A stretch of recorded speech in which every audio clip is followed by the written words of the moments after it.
ಯೇಸು ಕ್ರಿಸ್ತನ ನಾಮದಲ್ಲಿ ನಿಮ್ಮೆಲ್ಲರಿಗೂ ನನ್ನ ಪ್ರೀತಿಯ ವಂದನೆಗಳು.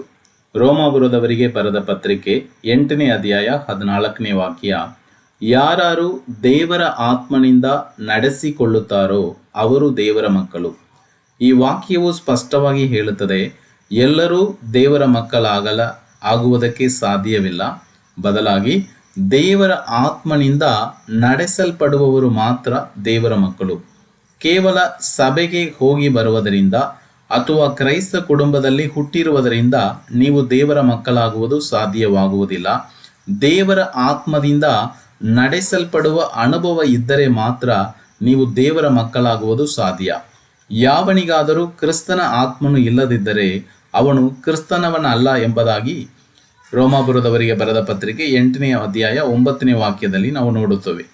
ಈ ನಡೆಸಿಕೊಳ್ಳುವುದರ ಅರ್ಥ ಏನೆಂದರೆ, ಗ್ರೇಕ ಭಾಷೆಯಲ್ಲಿ ಅಗೋ ಎಂದು ಹೇಳುವ ಒಂದು ಪದ ಉಪಯೋಗಿಸಲ್ಪಟ್ಟಿದೆ. ಅದರ ಅರ್ಥ ನಿರಂತರ ಮಾರ್ಗದರ್ಶನ ಎಂಬುದಾಗಿದೆ. ಅಂದರೆ ಒಬ್ಬ ವಿಶ್ವಾಸಿ ನಿರಂತರವಾಗಿ ಪವಿತ್ರಾತ್ಮನು ನೀಡುವ ಮಾರ್ಗದರ್ಶನದಲ್ಲಿ ನಡೆಯುವ ಅನುಭವ ಇದ್ದರೆ ಅವನು ಅಥವಾ ಅವಳು ದೇವರ ಮಗಳಾಗಿ ಬಾಳುವುದು ಸಾಧ್ಯವಾಗುತ್ತದೆ.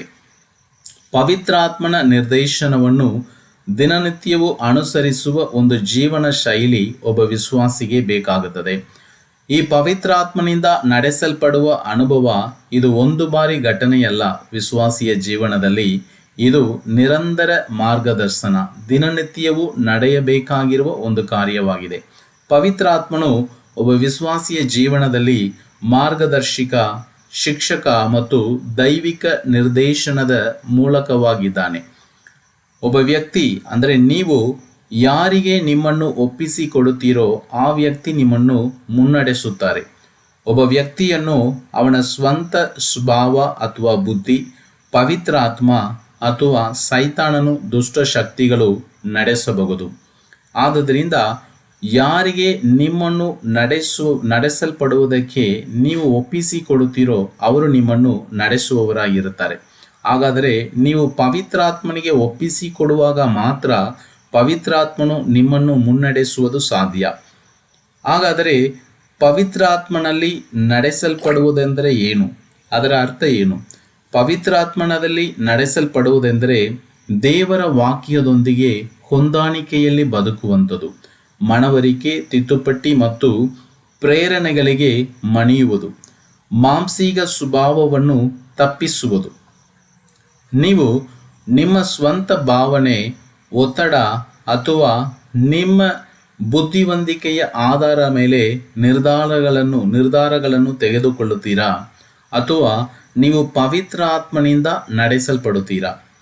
ಪವಿತ್ರಾತ್ಮನಿಂದ ನಡೆಸಲ್ಪಡುವುದೆಂದರೆ ಆತನ ಸ್ವರವನ್ನು ಕೇಳುವುದು, ಆತನಿಗೋಸ್ಕರ ಕಾಯುವುದು ಮತ್ತು ಆತನಿಗೆ ವಿಧೇಯರಾಗುವುದು.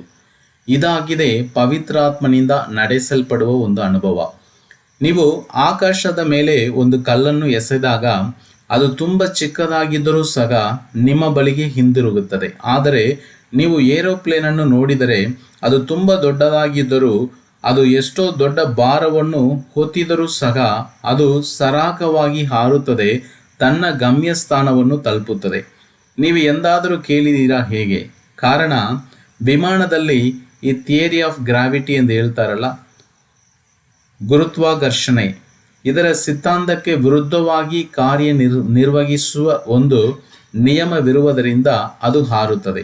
ಅದೇ ರೀತಿಯಲ್ಲಿ ಪವಿತ್ರಾತ್ಮನು ನಿಮ್ಮೊಳಗೆ ವಾಸ ಮಾಡುವಾಗ, ಪವಿತ್ರಾತ್ಮನಿಂದ ನೀವು ನಡೆಸಲ್ಪಡುವುದಕ್ಕೆ ನಿಮ್ಮನ್ನು ಒಪ್ಪಿಸಿಕೊಡುವಾಗ, ನಿಮ್ಮ ಶರೀರ ಭಾವನದಲ್ಲಿ ನಡೆಯದೆ, ನಿಮ್ಮ ಬುದ್ಧಿಯಲ್ಲಿ ನಡೆಯದೆ, ಮಾಂಸೀಕ ಕ್ರಿಯೆಗಳನ್ನು ಲಯಪಡಿಸಿ ಆತನ ಆತ್ಮದಲ್ಲಿ ಆತನ ವಾಕ್ಯಕ್ಕೆ ಅನುಸಾರವಾಗಿ ನಡೆಯುವುದಕ್ಕೆ ನಿಮಗೆ ಸಹಾಯ ಮಾಡುತ್ತಾನೆ.